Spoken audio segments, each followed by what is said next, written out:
Today, we're talking the GTA disc debacle. So yesterday, pre-orders dropped for GTA 6, as well as 63 new screenshots, a Rockstar Newswire post, and the internet just completely exploded for some good and some bad reasons, and I kind of wanted to talk about it. So the two biggest things that people are arguing over, it's all I've seen on Twitter, all I've seen on Reddit, all I've seen everywhere all day, is about the pricing of the game and the standard versus the Ultimate Edition, and if there's a paywall, if there's not a paywall, if it's normal, whatever else. And then, of course, the no disc version. So I wanted to talk about each of these today. Let's start with the discs. I feel like that one's a little bit more heated, and let's see what Rockstar has actually told us officially. The physical version of Grand Theft Auto 6, containing a download code inside the box, will be available starting November 12th to support preloading. Now, there is a rumor that came out this morning that there might actually be a disc version coming at a later date. Everyone's reporting on this. It's Polish gaming journalist PPE. They're reporting that there's going to be a disc, like an actual physical disc in the box version, coming in December.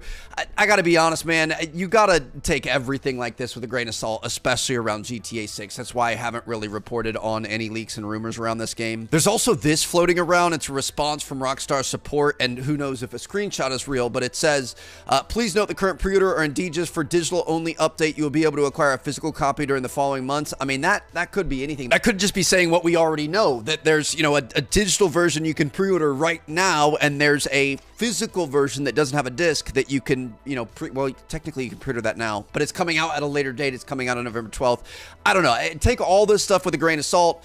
It's GTA 6. It's why I don't really want to report on the leaks and rumors around this game, because everyone's just clickbaiting everything and they're all making money from it. Now, I will say, apparently this is the place that months ago said that there wasn't going to be a disc, and now they're saying, oh, actually the disc is coming later. So they were right about that technically. Does that mean they're going to be right again?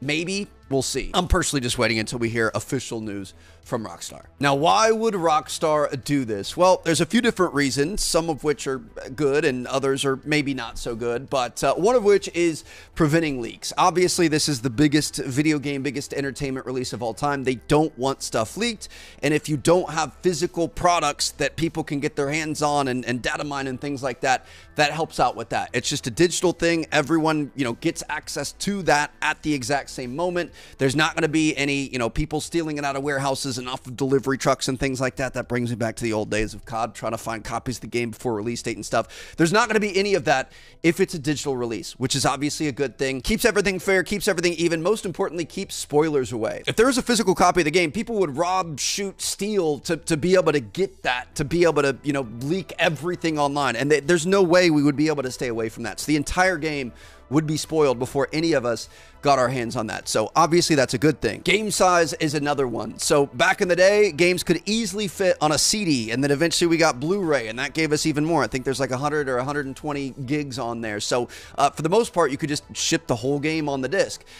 Today, it's a little bit harder, especially with these bigger releases. GTA is obviously going to be massive. Not saying you can't get around that. GTA 5 had a couple of discs. I think Red Dead Redemption 2 came with a couple of discs. You have like a download disc on one and then a play disc on the other one. Who knows how big GTA 6 is going to be? It was definitely going to be at least 2 discs, if not 3, which is kind of crazy. So obviously that complicates things a bit. And then the third major reason I can think of is for maximizing profits. So if you're a digital-only game and you're not selling physical, there's no secondary market. There's no selling it after you're done with it. There's no buying it used. There's no lending it to a friend. Everyone just has to buy the game up front for the full price. And obviously there's nuance to that. Some analyst is going to have to tell me what the actual thing is, because maybe I borrow it from a friend or I rent the game from Blockbuster and I really enjoy it, so I buy it. That's still a sale there. So it's not 100% black or white, but I would assume that it would lead to higher profits. And obviously, as a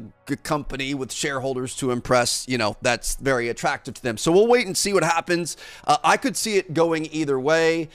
To be honest, I think in general, it kind of we're heading towards the digital era, and I do think discs are eventually dying. So maybe they'll hold out one more time. Maybe this is the last time. Who knows? I mean, you don't really own your game anymore. 10, 20 years ago, in the PS 1, 2, 3, 360 era, the game was on the disc. You could play it offline. The full thing was there. And now with modern games, especially because we're constantly getting updates and authentication and cheating prevention and things like that, that, the mandatory online service updates, the constant drip feed of updates and DLCs and item shops and whatever else. Like, it doesn't exist like that anymore. And the games have also gotten so big. Like, oftentimes the discs are just a physical key for you to be able to access it, the same way that, like, you click the button on your PlayStation or Xbox and it, like, checks to make sure that the game on your console is legitimate, even if it's downloaded digitally. Most games don't even have the 1.0 build just on the base. So, like, most of the ownership has been taken away, but you do still have the ability to have that secondary market. So that's what we might potentially be losing, and it's happening fast. Look at PC. My PC doesn't even have a CD drive, a reader anymore. Look at, you know, we're getting consoles, the PlayStation 5 Digital Edition, the Xbox Series S, neither one of those can read discs. 85% of games on PlayStation sold last year were on digital. So, like, unfortunately, physical media is very quickly dying, and I think it's a train that's just kind of out of control. So I think it's coming eventually. Really, the best thing you can do is vote with your wallet. So, you know, stand on your morals if you want to. I just have kind of accepted that this is where we're going. I know this is where we're going. It's obvious this is where we're going, and there's nothing we're going to be able to really do about it. One of the most common things I saw was, like, you're going to own nothing and be happy about it or something like that, or, like, you're just leasing the game. And it's like, I mean, yeah, you're right. But, bro, I would lease GTA 6 for $80 for the next 13 years or $100 for the next 13 years. Like that, I'm perfectly fine with that, but I understand where some people wouldn't be. Now, on the other side of things, I actually feel pretty passionate about the $80 versus $100 thing. Let's talk about the two different versions of the game and the paywall that's happening here that a lot of people are really upset about. So the base, like, original version of the game is $80, and then the Ultimate Edition here is $100. And for that extra $20, we got a little sneak peek of what we get. So we're going to get some certain vehicles. You get some weapon skins. You're going to get Jason's motorcycle and kayak at this safe house. You're going to get another vehicle here. We've got Ride Out Custom. So this is a custom car shop. You get a salon so you can get your nails did. You get a boat. You get a streetwear shop. You get the Vapid Dominator buggy, which, let's be honest, this thing is sick. A tattoo shop, a custom off-road vehicle shop, PTT Youngins illegal goods store. You get Willie's classic car collection, which this is, it looks like it might be side mission style things. So missions are unfortunate, but that's it. I think what people are missing, and like, it's kind of a valid crash out because we're not seeing the details of the rest of the game, but, like, it's not like the base game and the map isn't going to have other shops and other vehicles and other customization outside of this. It's not like these are the only ones and you're just going to be stuck with the base vehicle and never be able to upgrade it ever.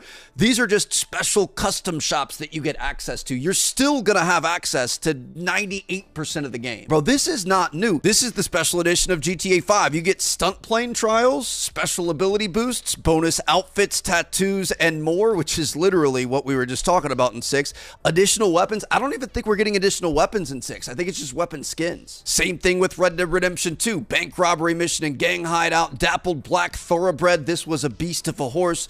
Nuevo Paraiso gunslinger outfit, etc., etc. And it's not like this is limited to Rockstar titles. Like, pick any game series.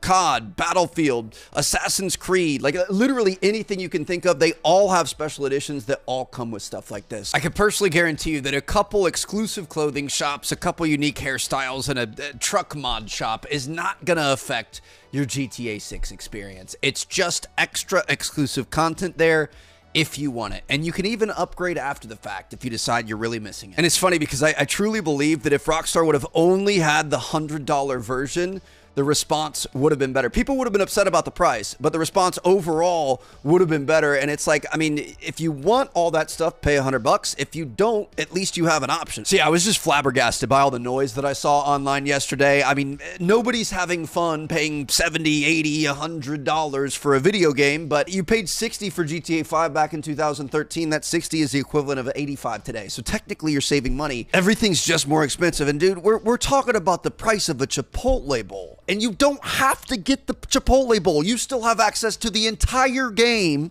if you want it. The skins aren't going to change the game for you, but for a Chipotle bowl, you can get some skins and extra haircuts. Like, why are we mad about that? I understand if a huge part of the game was behind it, or maybe you only get the bad ending if you don't have the money to be able to buy it, but no, like, that's not what's happening. And this is something that's been industry standard for over a decade. It's obviously not going away. I truly feel like $100 for a game that we're going to play for the next 13 years is really reasonable. They could have charged more and people would have paid it. Bro, you can't even take your girl out to the movies and get snacks for $100 anymore. 13 years of entertainment.